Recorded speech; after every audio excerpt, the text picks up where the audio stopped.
in an interview with Kieran Gilbert, the Immigration Minister Andrew Giles claimed drones were being used to track 2 murderers and 26 sex offenders who were released because of the NZYQ ruling and were not wearing ankle monitors.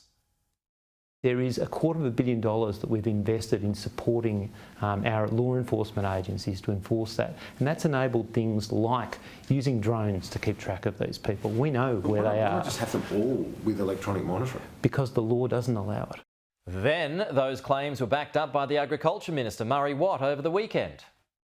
My understanding is that drones are being used as part of this operation, but more in the sense of monitoring the accommodation that people are living in and, for example, ensuring that it's not too close to schools or other areas that they're not supposed to be living close to. So drones do form part of the operation.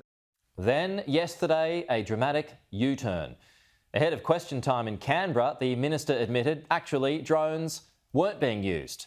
The shadow Immigration Minister tried to press him on that.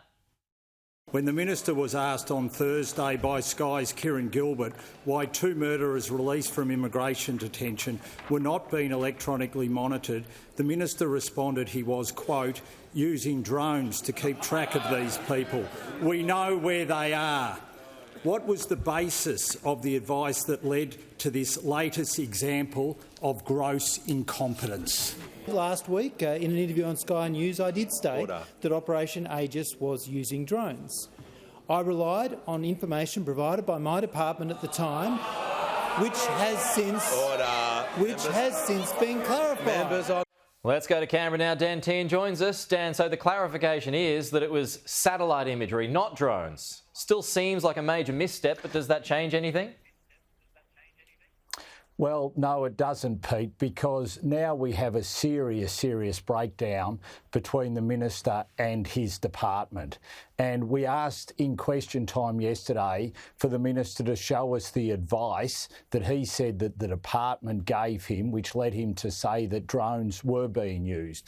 And you have to remember, as soon as he said that, eyebrows were raised and everyone just said that can't be possible. His office and him then backed it in, Murray Watt backed it in, and then of course we had the embarrassing about face yesterday. But sadly, the Minister once again threw his department under the bus in hiding the absolute farce that is going on when it comes to detainees released into the community and this ministerial direction 99. So he now needs to front up and answer questions properly. And the first one should be, how are you going to have a serious relationship with your department when you've thrown them under the bus twice and there is now no trust between you and your department? Well, it sounds like he's suggesting that the department have thrown him under the bus with incorrect information. Well, if that's the case, let's see it. Let's see the briefing that he was given. Let's see the information that he was given. You have to remember the Home Affairs Department deals with community safety.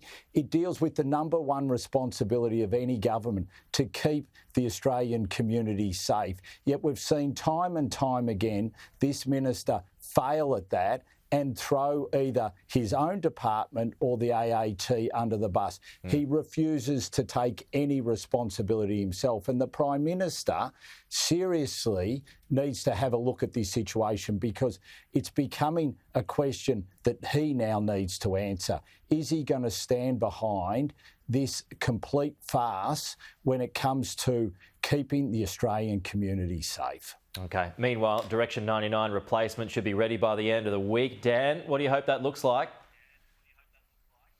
Well, what we hope it looks like is that it goes back to the approach that was being used before they made this change to make your ties to Australia a primary reason that the AAT had to take into consideration, and the minister's delegate had to take into consideration. So, Pete, still a couple of questions here that need to be answered. The first one is, it will be signed on Friday. When will it come into force?